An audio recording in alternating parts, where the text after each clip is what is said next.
क्या आपकी फैमिली में किसी को या फिर आपके किसी फ्रेंड्स के फैमिली में किसी को स्ट्रोक या पैरालिसिस या हार्ट अटैक हुआ है? क्या उस समय वो या आप तैयार थे?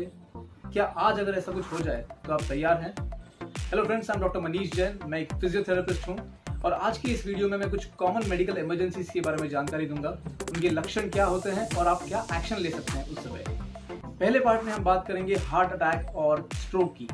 स्ट्रोक यानी पैरालिसिस। पहले बात करते हैं हार्ट अटैक की। हार्ट का काम होता है पूरे शरीर में ब्लड सप्लाई करना, लेकिन हार्ट को भी अपना काम करने के लिए ब्लड की जरूरत होती है।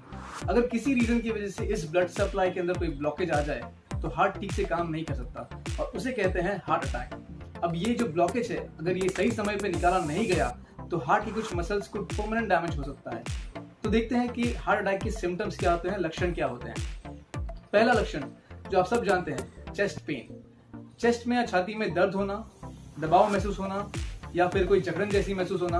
अब ये जो पेन है ये शायद लेफ्ट साइड के शोल्डर पे या लेफ्ट हैंड में या फिर लेफ्ट साइड के गर्दन की ओर या चेहरे की ओर भी जा सकता है। कभी कभी ये दर्द पीठ में भी हो सकता है। दूसरा लक्षण है सांस फूलना। अगर आप कुछ काम कर रहे हैं और ज्यादा सांस फूल रही है तो ये भी एक लक्षण हो सकता है हार्ट अटैक का। तीसरा लक्षण है नौजिया या वॉमिटिंग, जिसे कहते हैं जी मचलाना या फिर वॉमिटिंग जैसा, उल्टी जैसा फील होना। चौथा लक्षण है कोल्ड स्वेट्स, यानी शरीर का ठंडा पड़ना, पसीने छूटना। कभी कभी एसिडिटी भी एक लक्षण हो सकता है हार्ट अटैक का। अगर आपके आसपास किसी को ये सारे सिम्टम्स आ रहे हैं, स्पेशली ऐसे किसी को जिसको ऑलरेडी डायबिटीज या ब्लड प्रेशर या ऐसी कोई बीमारी है या फिर पहले ऐसे कोई सिम्टम्स आ चुके हैं, तो हमें बहुत ज्यादा सतर्क रहना चाहिए और तुरंत एक्शन लेना चाहिए। अब देखते हैं हम क्या एक्शन ले सकते हैं इस सिचुएशन में। सबसे पहली चीज आपको करनी है वो है कॉल करना है। सबसे पहले आपको एम्बुलेंस को या फिर आपके नियर बाय हॉस्पिटल को कॉल करना है। दूसरी चीज, आपको उस इंसान को रेस्टिंग पोजीशन में ले जाना है, उसको आरामदायक पोजीशन में ले जाना है, उसको कोई भी एक्टिविटी करने नहीं देना है। तीसरी चीज, अगर एस्पिरिन अवेलेबल है तो वो उस इंसान को च्यू करने के लिए देना है, यानी चबाने के लिए देना है। डायरेक्टली निगलने से अच्छा होता है चबाना। अगर वो इंसान अनकॉन्शियस हो जाता है तो आप सीपीआर दे सकते हैं। अब सीपीआर क्या होता है? CPR is cardio pulmonary resuscitation. अब ये ऐसी चीज है जो सीखी जाती है, इसके कोर्सेज अवेलेबल होते हैं, लेकिन अगर इमरजेंसी है और आपको उस समय कुछ और नहीं करने जम रहा है तो आप ये चीज डेफिनेटली कर सकते हैं। आप बहुत सारे यूट्यूब पे वीडियोस अवेलेबल है सीपीआर के ऊपर। अगर आप अनट्रेन्ड है तो भी ये सीपीआर आप दे सकते हैं। इसका मतलब और कुछ नहीं होता है, जो आपने देखा होगा बहुत बार मूवीज में कि हार्ट को मसाज किया जाता है या पंप किया जाता है, दोनों हाथों को इस तरह से पकड़ के पुश किया जाता है, राइट। तो उसका सही तरीका क्या है वो आपको यूट्यूब पे देखना चाहिए, मैं जरूर रिकमेंड करूंगा। अगर ऐसे किसी लक्षण वाले इंसान को आप तुरंत गोल्डन आवर के अंदर, यानी 1 से 1.5 घंटे के अंदर अंदर मेडिकल ट्रीटमेंट प्रोवाइड करते हैं तो उसकी जान बच सकती है और उसका हार्ट डैमेज से बच सकता है। अब बात करते हैं स्ट्रोक यानी पैरालिसिस यानी लकवा की। ये कनेक्टेड है ब्रेन से। अब ब्रेन का काम होता है आपके शरीर के सारे मूवमेंट्स को हैंडल करना, सारे मूवमेंट्स को कंट्रोल करना, आपके बैलेंस को कंट्रोल करना।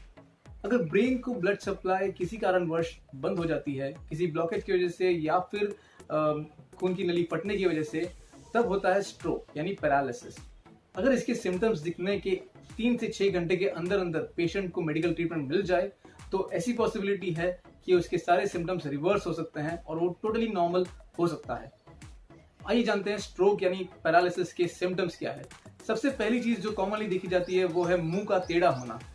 दूसरी चीज देखी जाती है हाथ या पैरों में कमजोरी आना। तीसरी चीज बोलने में डिफिकल्टी होना, मुश्किल होना। चौथी चीज चलते समय पेशेंट का लड़खड़ाना। और एक सिम्टम होता है हाथ या पैरों में जोर जोर से झुंझुनाहट होना। आंखों के सामने धुंधलाहट छाना, ये भी एक सिम्टम है स्ट्रोक का। अगर ऐसे किसी सिम्टम्स के इंसान को आप देख रहे हैं, आपके आसपास है, तो आपको तुरंत एक्शन लेना चाहिए, स्पेशली तब जब उसे ऑलरेडी कुछ प्री एग्जिस्टिंग बीमारी है जैसे ब्लड प्रेशर, डायबिटीज एक्सेट्रा। आइए जानते हैं हम इसमें क्या एक्शन ले सकते हैं।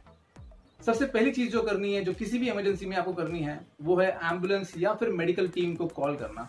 आपके किसी पास वाले हॉस्पिटल का नंबर आपके पास होना चाहिए और आप तुरंत उन्हें कॉल कर दीजिए। दूसरी चीज आपको करनी है कि आपको उस इंसान को एक रेस्टिंग पोजीशन में ले जाना है। प्रेफरेबली इस केस में क्या करना है कि उसका सिर थोड़ा सा ऊंचा होना चाहिए, उसके हाथ या पैर को सपोर्ट करना है। और एक चीज बहुत इंपॉर्टेंट है जो ध्यान रखने की जरूरत है कि ऐसे किसी पेशेंट को पानी या खाना खिलाते समय ध्यान रखिए कि अगर उसके निगलने की शक्ति चली गई है तो उसे खाना या पानी मत खिलाइए। ये आपको कैसे मालूम पड़ेगा? जैसे ही आप कुछ पिलाने या खिलाने जाएंगे तो उसे खांसी होगी जोर से। अगर ऐसा कुछ हो रहा है तो आपको उसे बिल्कुल भी कुछ खिलाना नहीं है, पिलाना नहीं है। अगर पेशेंट अनकॉन्शियस हो जाता है, वो श्वास नहीं ले रहा है और शायद उसकी पल्सेशंस भी बंद हो गए, तो आपको सबसे पहले शुरुआत करनी है सीपीआर से, जो मैंने आपको पिछली बार बताया था। तो इस तरह हार्ट अटैक में या फिर पैरालिसिस के केस में सही समय पे अगर आपने सही लक्षणों को पकड़ लिया और राइट एक्शन ले लिया तुरंत, तो किसी की जिंदगी बच सकती है।